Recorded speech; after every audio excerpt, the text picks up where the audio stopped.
Саламатсыздар ма оқушылар? Мен Аймаханова Ақмарал Машрапқанқызы, биология пәнінің мұғалімін. Бүгін биология сабағын бірге үйренейік. Сабақтың тақырыбы тамақтану гигиенасы, ас қорыту мүшелерінің жұқпалы аурулары және олардың алдын алу, тағамнан уланудан алдын алу. Бүгінгі сабақта тамақтану гигиенасымен танысасыздар. Ас қорыту мүшелерінің жұқпалы аурулары және олардың алдын алуды үйренесіздер. Тағамнан уланудың алдын алу жолдарын білесіздер. Неге біз бұзылған тамақты жемейміз? Себебі бұзылған тамақпен қоректену ас қорыту мүшелерінің қызметін бұзады. Егер бұзылған тамақ жесеңіз, оны көтере білу керек. Ондай кезде көп жылы су ішіп, құсып тастау қажет. Алдымен бейне көрсетілімге назар аударайық. Ежелден бері адамдар тамақтануға денсаулық сақтау құралы ретінде үлкен көңіл бөлген. Тамақтану гигиенасының негізін қалаушылардың бірі, белгілі араб дәрігері Авиценна алғаш болып тиімді тамақтану ережелерін жазған. Оның тамақ түрлеріне және оны шамалап тұтынуға қатысты ұсыныстары әлі күнге дейін өзектілігін жойған жоқ. Латын тілінен аударғанда рацион термині бір тәуліктегі тамақтың мөлшерін білдіреді.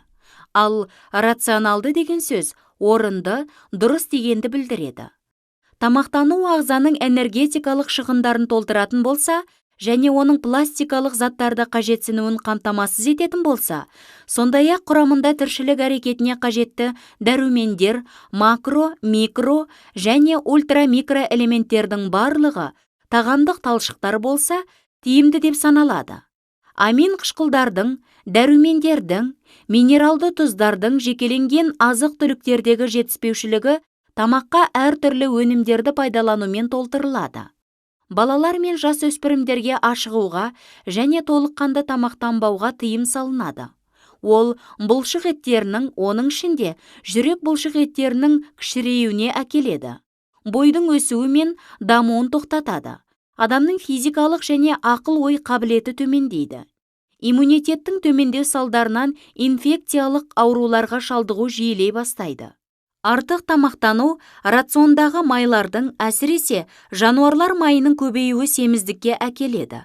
Онда ағзаның барлық дерлік физиологиялық жүйелері көбінесе және ерте кезден жүрек қан тамырлары, атеросклероз, артериялық гипертензия және тағы басқа зақымданады.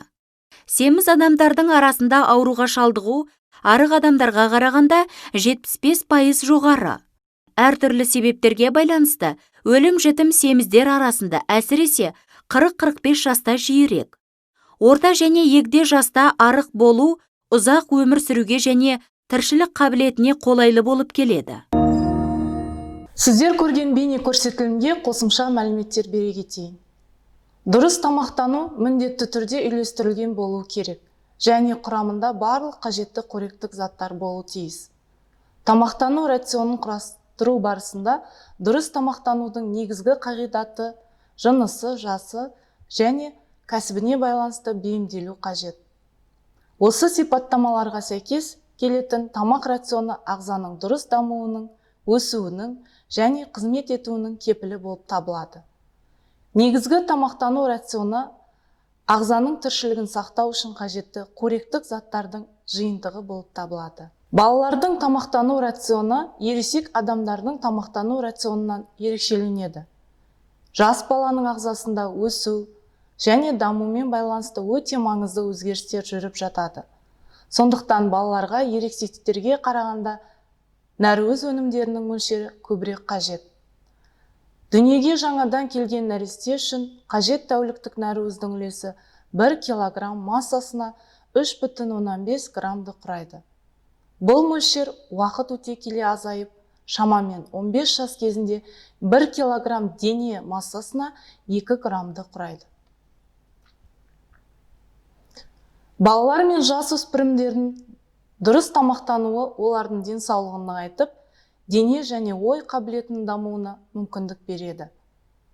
Еңбек етуі мен сабақ үлгеру қабілетін арттырады. Балалардың тамақтануының үлкендерге қарағанда едәуір айырмашылығы болады. Дұрыс тамақтану өсіп келе жатқан жас ағзаға тек өмірлік үдерістерді қолдау үшін ғана емес, сонымен бірге бүкіл ағзаның өсуі, дамуы, қалыптасуы үшін қажет. Ересек адамдарда тамақтану ағзадағы тіршілік үдерістерін қолдау үшін әртүрлі жұмыстарға жұмсалған күш, қуатты қалпына келтіру үшін қажет. Дұрыс тамақтанбау әртүрлі аурулардың туындауына және салмақтың артуына әкеліп соғады. Ересек адамдардың дұрыс тамақтануының негізгі шарты тамақты аз және жиі қабылдау болып табылады. Адам өз тіршілігіне қажетті қоректік заттарды тамақтану арқылы алады. Желінген тамақ сол күйінде бойға сіңбейді. Ол ас қорыту мүшелерінде қорытылып, ыдырайды. Соның нәтижесінде пайда болған заттардан ағза өзіне тән бейімделген заттарды түзеді. Сапасы төмен және көп тұрып біліне бастаған азық-түліктерді пайдалану тамақтан улануға әкеліп соғуы мүмкін. Микробтар қайнамаған су ішкенде, таза жуылмаған көкөністер мен жемістерді жегенде ағзаға түседі. Ас қорыту жүйесінің қауіпті ауруларына дизентерия, іш сүзегі, тырысқақ және тағы басқа аурулар жатады. Бұл аурулардың көпшілігінде дене қызуы көтеріледі, адам құсады, ішек қызметі бұзылып, іш өтеді. Тамақтан улану. Ауру адамнан сау адамға жұқпайтын кейбір микроорганизмдердің белгілі бір түрімен жаппай тұқымданған, табиғаты микробты немесе микробсыз органикалық не органикалық емес уытты заттардың тамаққа түсуінен туындайтын жедел, кейде созылмалы ауру. Тамақтан уланудың алдын алу. Содан бастайын ба? Тамақтан уланудың алдын алу. Қауіпсіз тамақ өнімдерін таңдау. Тамақты дайындау технологиясын сақтау. Пісірілген тамақты бірден пайдалану. Алдын ала дайындалған тамақты мұқият қыздыру. Шикі және піскен тамақ өнімдерін бірге сақтамау. Қолды жиі жуып тұру. Ас үйді таза ұстау. Таза суды пайдалану, тамақты жәндіктер мен кеміргіштерден аулақ сақтау. Ал енді балалар, бүгінгі сабақты қаншалықты түсіндік? Өз-өзімізді бағалап жіберейік. Менің ойымша, бүгінгі сабақ өте қызықты өтті. Бүгінгі сабақтан қажетті ақпаратты алдық деп ойлаймын. Олай болса, тапсырмаға назар аударайық. Суретте бейнеленген ас қорыту мүшелеріндегі жұқпалы аурулар қоздырғыштарын анықтаңыз. Ақсылама, гидра, шигелла бактериясы, тырысқақ вибрион, аскарида. Тапсырма жауабын бірге тексерейік. Дұрыс жауабы шигелла бактериясы, тырысқақ вибрион, аскарида. Келесі тапсырмаға назар аударайық. Ас қорыту мүшелеріндегі жұқпалы ауру, аскаридоз дертіне шалдығу мүмкіншілігі жоғары жағдайларды таңдаңыз. Ас қорыту мүшелеріндегі жұқпалы ауру аскаридоз дертіне шалдығу мүмкіншілігі жоғары жағдайлар: ашытылған тағамдар, лас сусындар және мерзімі өтілген тағамдар. Ал енді балалар, бүгінгі тақырыпты жақсы меңгердік деп ойлаймыз. Өз-өзімізді тексеріп жіберейік. Неліктен тамақты шектен тыс көп ішпеу керек? Дұрыс тамақтану денсаулық кепілі деген мақалды түсіндіріп жазыңыздар. А, В және С жағдайында бейнеленген суретті пайдаланып, асқазан, ішек, жұқпалы ауруларын алдын алу шараларын сипаттаңыздар. Оқушылар, мұғаліммен кері байланыс жасауды ұмытпайық.